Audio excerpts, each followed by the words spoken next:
Hello, hello, hello. Yes, it's me again. And now we're going to talk about using position, proportion, and language in informative papers. Specifically, because that's how we differentiate between informative and persuasive writing.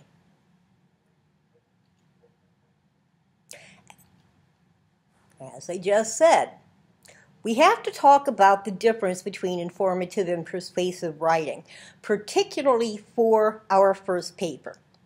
Obviously, it's not determined by the topic. We're writing an informative paper on a controversial topic. Now, you could very easily pick one side or the other and write a persuasive paper that supports that view. So clearly, it's not the topic that makes an informative paper different from a persuasive paper. So exactly what is it? Well, the difference is one of the rhetorical aspects. And the rhetorical situation is determined by audience, purpose, and medium, among other things.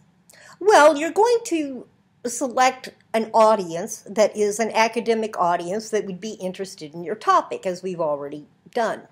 Okay? And the medium that you're going to use is writing. It's a written paper. Okay? The purpose is informative. There are several writing purposes. One is expressive, where a person just expresses how they feel about something. And probably a lot of the emails and Facebook postings and so forth that you write are expressive. You talk about how much you love the gorgeous weather, or how much you hate your old girlfriend's new boyfriend, or whatever. Or how much you love the Big Bang Theory, which, you know, I certainly do. So that's expressive. Informative is what we're working on. Persuasive is writing a paper that takes a side, which we're not going to do in this class. And then there's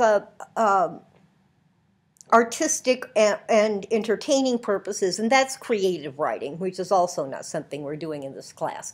Our class focuses on the rhetorical purpose of informative writing. Okay? And having an informative purpose leads to different structure in your writing, and that's what we're going to talk about today. The three aspects that differentiate informative and persuasive writing are position, proportion, and language. Let's talk first about position. Psychological studies have shown that people remember best what they read first.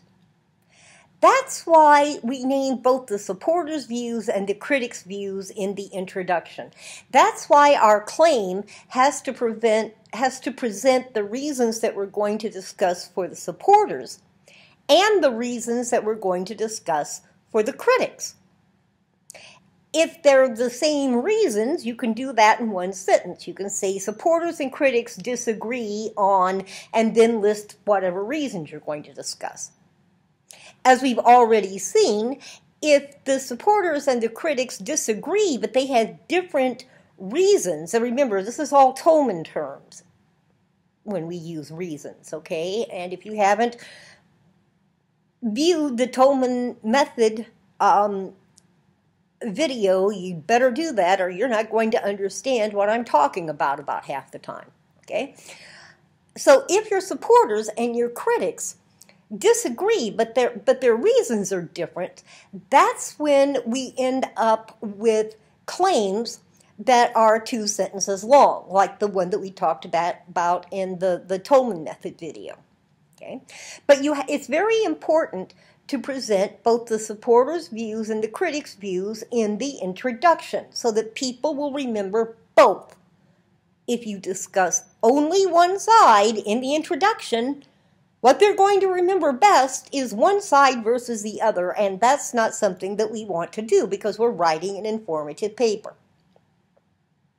Now, people remember second best what they read last.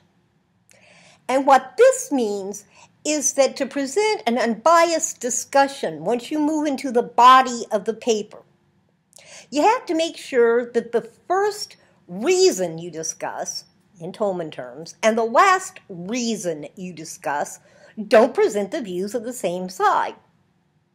So the first reason that you discuss once you move into the body of the paper, and we're going to discuss organization in 2 other brief videos. So this will make a whole lot more sense to you once we do that. But just remember for now that the first reason you discuss, if you discuss a supporter's view first, then you have to discuss a critic's view last. And if you discuss a critic's view first, then you have to discuss a supporter's view last.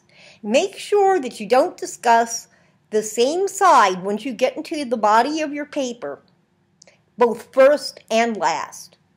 Because what people forget is the stuff that's in the middle. In journalism, if we put the most important point in the middle, we call that burying the lead, and that's a big no-no. I started out my professional life as a journalist. Okay, so that's position. People remember best what they read first, so we name both the supporters' and critics' views in the introduction. They remember second best what they read last, so we make sure that once we move into the body of the paper, we either discuss the supporter's view in the first reason that we discuss and a critic's view in the last reason we discuss, or vice versa. Okay? Okay, moving on. Proportion.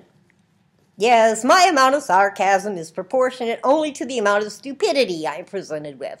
I happened to find that little thing on the web, and it definitely reflects the way I behave in life, and I thought it was kind of cute, so I threw it in.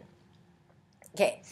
An unbiased discussion, which is what we're doing in our paper, will present as much data to support one view as it will to support the other. If you only devote one paragraph to discussing data that provides evidence for the supporter's view and the rest of your paper with data that that provides evidence for the critic's view, you're going to have a very biased paper because most of your information is going to be about one view over the other. So roughly half of your paper should discuss the supporter's view and the reasons, their reasons, and their data. Again, this is all Tolman terms. And roughly half of it should discuss the critic's view. Now, I don't do a word count or anything like that. I kind of eyeball it. But it should basically be that half the paper says what the supporters say and half the paper says what the critics say. That's what we mean by proportion. Language. This is actually kind of the toughest thing to gauge, and it takes some practice, so I don't expect perfection. Because it's very easy to show preference by using language. So you have to use special care to make sure that you use very neutral language. And obviously you're not going to say, the critics stupidly believe, or the critics mistakenly think. Obviously, you're not going to do something that's that biased. But even little things can be biased. So, for example, you want to say that a source states, says, writes, or maintains something, instead of saying that the source claims, believes, or thinks something. Because states, says, writes, and maintains are very neutral. And there are other words that are similarly neutral, but those are particularly safe. On the other hand, even the word claim shows bias, right? I mean, not claim in Tolman terms, but claim in the way we use it in everyday speech. Look at it this way. Let's say my husband was late getting home from work. And I said, well, my husband was late getting home last night. He said he had to work late.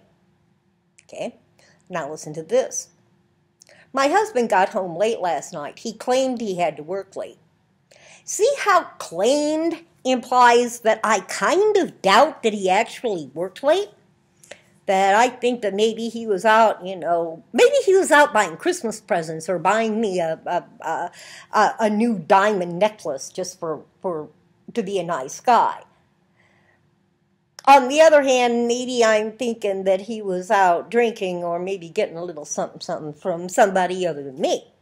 Claimed casts a little bit of doubt, even if I say it in a very neutral voice. And of course, in writing, voice isn't that obvious. So you have to be very, very careful to use neutral language. Oh, and while we're on the subject of language, notice that references to information that you take from a print or a video source, it's always in present tense. Let's say that I am using information that was written by a guy named Smith. Instead of saying Smith wrote, I say Smith writes. It's just a convention. In other words, it's just the thing we do, okay? Like LOL is a convention. It's a thing that you do to mean laugh out loud.